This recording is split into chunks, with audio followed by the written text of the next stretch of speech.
बिस्मिल्लाहिर्रहमानिर्रहीम। अस्सलामुअलैकुम व्यूवर्स, मैं उम्मीद करता हूँ आप तमाम स्टूडेंट्स खैरियत से होंगे। मैं आपका computer science instructor Shahbaz Ali और मैं आपको वेलकम करता हूँ डिजिटल एजुकेशन पर। आज के लेक्चर के अंदर हम डिस्कस करेंगे प्रोग्रामिंग इन्वायरमेंट और उसके बाद हम डिस्कस करेंगे IDE यानी इंटीग्रेटेड डेवलपमेंट इन्वायरमेंट। तो वीडियो को आपने लास्ट तक देखना है और बिल्कुल भी स्किप नहीं करना। इसके साथ साथ आप तमाम व्यूअर्स से दरखास्त है कि अगर आप चैनल पर नए हैं और आपने अभी तक चैनल को सब्सक्राइब नहीं किया तो जल्दी से चैनल को सब्सक्राइब करें और डिजिटल फैमिली का हिस्सा बने। आइए शुरू करते हैं हमारी आज की वीडियो। सबसे पहले हम थोड़ा सा रिकैप करते हैं अपने प्रीवियस लेक्चर का, जिसमें हमने डिस्कस किया था कंप्यूटर के हवाले से कुछ इम्पोर्टेंट इन्फॉर्मेशन। हमने देखा था कि कंप्यूटर क्या होते हैं। आइए थोड़ा सा रिकैप करते हैं ताकि आपका आज का लेक्चर प्रीवियस लेक्चर के साथ थोड़ा सा लिंक हो जाए। प्रीवियस लेक्चर के अंदर हमने डिस्कस किया था कि कंप्यूटर हमारी ज़िंदगी का एक बहुत ही अहम हिस्सा बन चुका है। हमारी डेली लाइफ के अंदर कंप्यूटर का हम बहुत ज़्यादा इस्तेमाल करते हैं। कंप्यूटर है क्या बच्चों? कंप्यूटर आपके पास क्या होता है? एक मशीन होती है। अब मशीन क्या होती है इसको समझते हैं। हर वो चीज़ जो इंसानी एफर्ट को रिड्यूस करे उसको मशीन बोलते हैं, यानी everything that reduce human effort is called machine. हर वो चीज़ जो इंसानी एफर्ट को कम कर दे उसको मशीन बोलते हैं। जैसे कि आप कह सकते हैं आपके घरों में माइक्रोवेव ओवन होगा। माइक्रोवेव ओवन का हम इस्तेमाल करते हैं खाने को गर्म करने के लिए। उसमें हम करते क्या हैं, हम माइक्रोवेव ओवन के अंदर अपना खाना रखते हैं, उसके बाद हम टाइम और टेम्परेचर सेट करते हैं। टाइम और टेम्परेचर सेट करने के बाद हम क्या करते हैं, वेट करते हैं जब तक हमारा खाना गर्म नहीं हो जाता। सेम ऐसे ही आप एग्जांपल ले सकते हैं एसी की। एसी क्या करता है, रूम को ठंडा करता है। हम क्या करते हैं, एसी को ऑन करते हैं और उसके बाद उसका टेम्परेचर सेट करते हैं कि जितने हमने टेम्परेचर पर रूम को ठंडा करना होता है। तो ये सारी क्या होती हैं, मशीन्स होती हैं। सेम ऐसे ही कंप्यूटर भी आपके पास क्या होती है, एक मशीन होती है जो कि आप अपनी डेली लाइफ के अंदर बहुत ज़्यादा इस्तेमाल करते हैं। अब ये मशीन करती क्या है? ये मशीन आपके पास चाहे मैथ की कॉम्प्लेक्स प्रॉब्लम्स हों, इंटरनेट पर सर्चेस हो, सैटेलाइट और रॉकेट लॉन्चर को चलाने और इसके साथ साथ उसको कंट्रोल करने के जो काम होते हैं वो हम कंप्यूटर के ज़रिए परफॉर्म करते हैं। अब सवाल ये पैदा होता है, क्या कंप्यूटर वाकई ही इतना स्मार्ट है जितना हमें दिखाई देता है? तो इसका स्मॉल एंड स्वीट आंसर ये है कि कंप्यूटर बिल्कुल भी स्मार्ट नहीं है जितना हमें दिखाई देता है, बल्कि आपके पास ये एक डम मशीन होती है जो इटसेल्फ खुद से कुछ नहीं करती है। इसको कोई भी काम परफॉर्म करने के लिए इंस्ट्रक्शंस की ज़रूरत होती है। यानी अगर हम कंप्यूटर को कहते हैं कि वो ये काम परफॉर्म करें, या अगर वो कोई प्रॉब्लम फेस कर रहा है तो उसके लिए उसने कैसे रिएक्ट करना है, तो उसके लिए हमें उसको देनी पड़ती है इंस्ट्रक्शंस। बगैर इंस्ट्रक्शंस के हमारा कंप्यूटर काम नहीं करता है। तो आपको ये बात साबित हो गई कि कंप्यूटर बिल्कुल भी इंटेलिजेंट नहीं है, बल्कि कोई भी काम परफॉर्म करने के लिए उसको इंस्ट्रक्शंस की ज़रूरत होती है। हाँ, आप ये कह सकते हैं मशीन कैसे काम करती है। जो भी मशीन होगी वो कुछ इस तरीके से काम करती है कि सबसे पहले वो आपसे इनपुट लेती है। आपने सबसे पहले क्या किया, मशीन को इनपुट दी, मशीन ने उस पर प्रोसेस किया और उसके बाद उसने आपको क्या दे दिया, एक आउटपुट जनरेट करके दे दी। सबसे पहले उसने आपसे क्या लिया, इनपुट लिया। इनपुट लेने के बाद उसने उस पर प्रोसेसिंग की और प्रोसेसिंग करने के बाद वो आपको क्या करता है, एक आउटपुट जनरेट करके देता है। कोई भी मशीन आप लेंगे वो तकरीबन ऐसे ही वर्क करती है। सबसे पहले आप उसको बताते हैं, अपना डेटा इंटर करते हैं।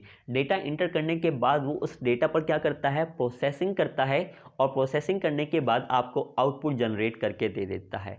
तो ये जो तमाम इंस्ट्रक्शंस होती हैं ये हमें कंप्यूटर को पहले देनी पड़ती हैं। तो इसको क्या बोलते हैं, सॉफ्टवेयर बोलते हैं। यहाँ पर आप तमाम के लिए एक आसान सी डेफिनेशन लिखी हुई है। Software is the collection of instructions that tells a computer how to work is called computer program और सॉफ्टवेयर। सॉफ्टवेयर क्या होता है, आपके पास हिदायत का मजमूआ होता है जो कि एक कंप्यूटर को ये बताता है कि काम कैसे करना है। इसको बोला जाता है कंप्यूटर प्रोग्राम और सॉफ्टवेयर। अब हम देखेंगे कंप्यूटर प्रोग्रामिंग से क्या मुराद है। कंप्यूटर प्रोग्रामिंग से मुराद ये है कि वो तमाम इंस्ट्रक्शंस को फीड करना या स्टोर करना, ये जो फीड करना स्टोर करने का जो अमल होता है इसको बोला जाता है कंप्यूटर प्रोग्रामिंग। आप यहाँ पे देख सकते हैं, the process of storing and feeding these instructions in the computer is known as computer programming। एक ऐसा अमल, एक ऐसा प्रोसेस जिसके अंदर आप कंप्यूटर की इंस्ट्रक्शंस को स्टोर करके रखते हैं, इस अमल को बोला जाता है कंप्यूटर प्रोग्रामिंग।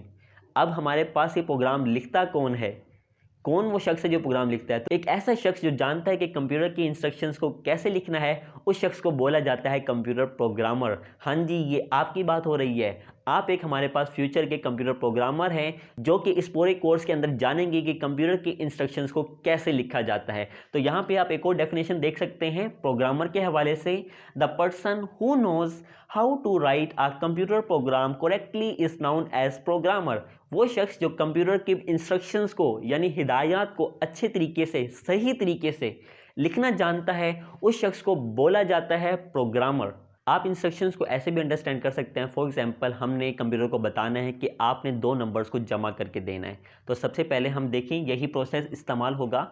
हम 2 नंबर उसको इनपुट करेंगे। हमारे पास ये 2 नंबर आ गए, एक हमारे पास हो गया हमारे पास 2, ठीक है, और दूसरा हमारे पास हो गया 3। ये हमारे पास 2 नंबर हमने इनपुट कर दिए। हमने कहा कि आपने इसको क्या करना है, जमा करना है। तो ये देखिए हमने जमा का सिंबल यहाँ पर लगा दिया है, और उसके बाद जब उसने इसको जमा कर दिया तो उसने ये आउटपुट आपको जनरेट करके दे दी। तो सेम ऐसे देखिए आप, इसमें सबसे पहले हमने उसको क्या किया, इनपुट दी, हमने उसको इनपुट प्रोवाइड किए। नंबर 1 टास्क हमारा ये हो गया। उसने उसके ऊपर क्या किया, उसने उसके ऊपर प्रोसेसिंग की, दूसरा टास्क ये हो गया। उसके बाद वो क्या करता है, वो आपको आउटपुट जनरेट करके दे देता है। अब आपके पास कुछ प्रोग्राम ऐसे भी हो सकते हैं। हम अपने इस पूरे कोर्स के अंदर बहुत सारे प्रोग्राम लिखेंगे। मिसाल के तौर पर आपको कहा जाता है कि एक प्रोग्राम लिखें जिसमें आपने क्या करना है, यूज़र से 5 नंबर इनपुट करवाने हैं। आपने 5 स्टूडेंट्स की जो मार्क्स हैं वो इनपुट करने हैं। उनको इनपुट करने के बाद आपने उनको सम भी करना है, आपने प्रोडक्ट भी करना है और एवरेज भी निकालना है। तो ये हम क्या कर रहे हैं, इसकी एक इंस्ट्रक्शंस पहले हम कंप्यूटर के अंदर लिखेंगे। अब इंस्ट्रक्शंस लिखते कैसे हैं, इसके लिए कौन सी लैंग्वेजेस होती है, इसको अंडरस्टैंड करते हैं। देखें, जिस तरह हम आपस में एक दूसरे से कम्युनिकेट करता है इंसान, चाहे वो कम्युनिकेट के लिए इंग्लिश लैंग्वेज का इस्तेमाल करे, उर्दू लैंग्वेज का इस्तेमाल करें, या जो भी उसकी मादरी ज़ुबान है, जिस तरह पश्तो, पंजाबी, सराइकी, कोई भी ज़ुबान जिसका इस्तेमाल करके लोग आपस में एक दूसरे से कम्युनिकेट करते हैं। अब हम कंप्यूटर की लैंग्वेज को समझेंगे कि हम कैसे कंप्यूटर की लैंग्वेज को सीख कर प्रोग्राम राइट कर सकते हैं। तो कंप्यूटर हमारे पास इस तरह की जो हम ज़ुबान समझते हैं वो नहीं समझता, बल्कि कंप्यूटर की अपनी कुछ अलहदा लैंग्वेजेस होती हैं।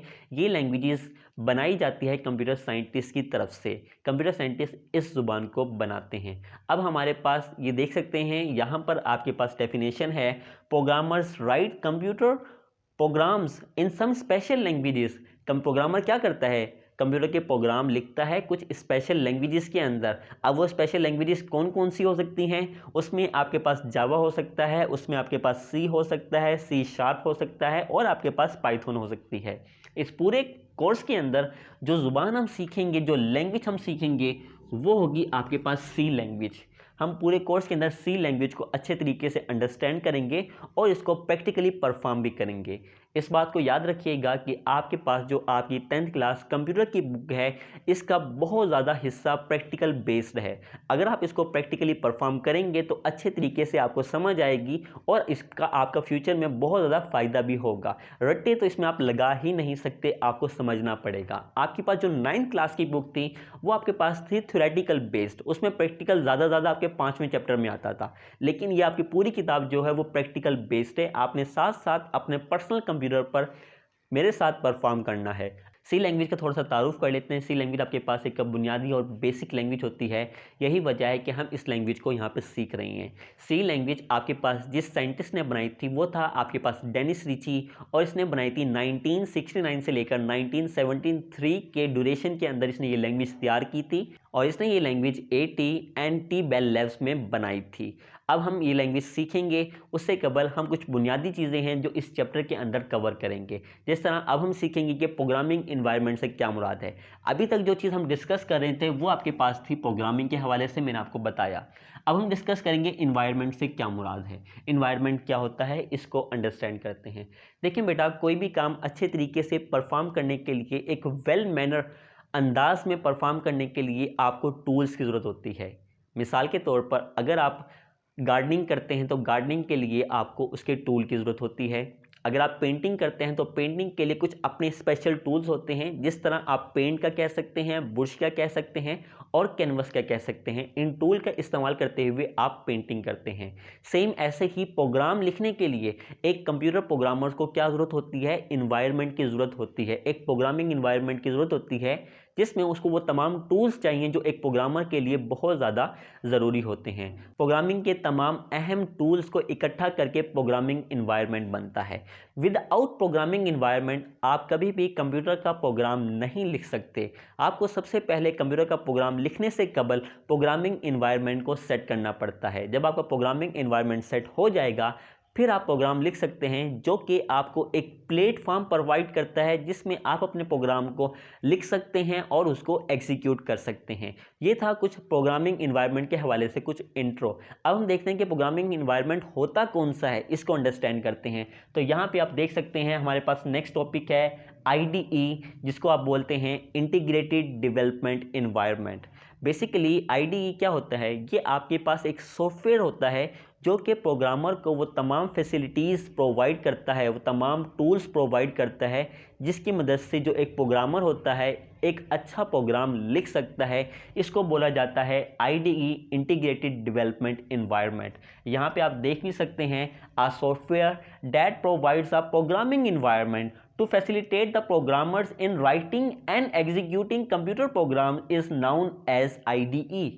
क्या कि आपके पास एक ऐसा सॉफ्टवेयर जो कि प्रोवाइड्स करे प्रोग्रामिंग इन्वायरमेंट किसको, प्रोग्रामर्स को, ताकि वो प्रोग्राम लिख सके और उसके साथ साथ उसको एग्जीक्यूट कर सके। इसको बोला जाता है IDE।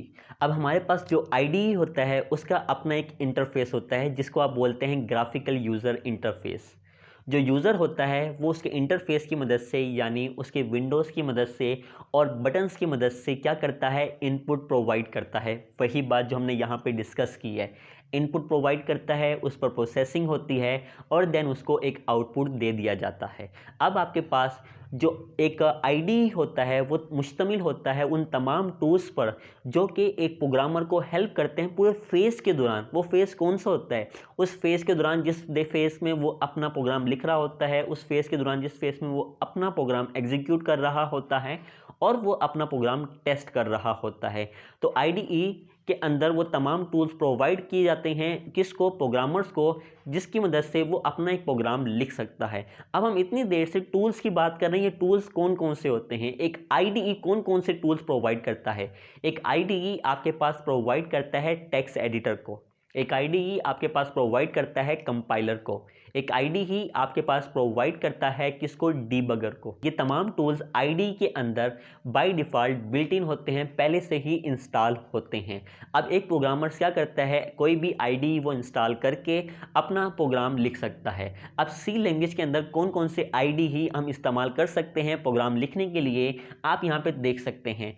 IDEs for C programming languages are, number 1 आपके पास विजुअल स्टूडियो, नंबर 2 आपके पास Xcode, नंबर 3 आपके पास कोड ब्लॉक्स, नंबर 4 आपके पास डेव C++। ये तमाम क्या होते हैं, IDE होते हैं। और ये IDE क्या होते हैं, सॉफ्टवेयर्स होते हैं जो कि क्या करते हैं, यूज़र को टूल्स प्रोवाइड करते हैं जिसकी मदद से वो एक अच्छा और एफिशिएंट कंप्यूटर का प्रोग्राम लिख सकता है। हम पूरे कोर्स के अंदर जो टूल यूज़ करेंगे वो आपके पास होगा कोड ब्लॉक्स। अपने अगले लेक्चर के अंदर हम इसके टूल्स को डिस्कस करेंगे, जिस तरह हम सीखेंगे कि टेक्स्ट एडिटर क्या होता है, उसके बाद हम अंडरस्टैंड करेंगे कि कंपाइलर से क्या मुराद होता है और साथ के साथ हम डीबगर भी अंडरस्टैंड करेंगे। तो ये सारा होगा हमारे अपकमिंग लेक्चर के अंदर। और साथ में आपको ये भी सिखाऊंगा कि इसको आपने कैसे इंस्टॉल करना है, डाउनलोड कैसे करना है, इंस्टॉल कैसे करना है, ये भी हम सीखेंगे अपने आने वाले लेक्चर्स के अंदर। अब हम यहाँ पे देख लेते हैं, आपके पास लास्ट में बच गया है एक्टिविटी 1.1। एक्टिविटी 1.1 के अंदर आपको कहा गया है आपने कोई से 3 IDE के नाम बताने हैं जो C लैंग्वेजेस के लिए आप इस्तेमाल कर सकते हैं। आप चाहें तो इन चारों में से कोई से 3 नाम भी लिख सकते हैं या इंटरनेट पर ब्राउजिंग करके कोई इसके अलावा कोई से 3 दूसरे सॉफ्टवेयर्स के नाम भी आप बता सकते हैं। तो प्यारे बच्चों, ये था हमारा आज का लेक्चर जिसके अंदर हमने डिटेल में डिस्कस किया प्रोग्रामिंग को, हमने डिटेल में डिस्कस किया प्रोग्रामर कौन होते हैं, हमने डिस्कस किया सॉफ्टवेयर क्या होता है, हमने डिस्कस किया प्रोग्रामिंग लैंग्वेजेस क्या होती है, और हमने देखा कि आपके पास प्रोग्रामिंग इन्वायरमेंट क्या होता है, आखिर इंस्ट्रक्शंस क्या होती हैं, मैंने आपको इसकी मदद से एग्जाम्पल की मदद से समझाया। उसके बाद हमने देखा आईडीई से क्या मुराद है, आईडीई कौन कौन से टूल्स प्रोवाइड करता है, आपके पास कौन कौन से आईडीई हैं जो आप सी लैंग्वेज के लिए यूज़ करते हैं, और उसके बाद हमने एक्टिविटी 1.1 को डिस्कस किया। मैं उम्मीद करता हूं कि मेरा आज का लेक्चर आपको पसंद आया होगा।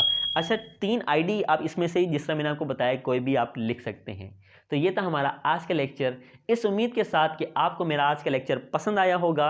अगर आपको मेरा आज का लेक्चर पसंद आया है और इससे आपकी हेल्प हुई है तो वीडियो को लाइक कीजिएगा, अपने तमाम फ्रेंड्स के साथ इसको शेयर कीजिएगा, मुझे अपनी दुआओं में याद रखिएगा। मेरी अगली वीडियो तक के लिए अल्लाह हाफिज़, टेक केयर।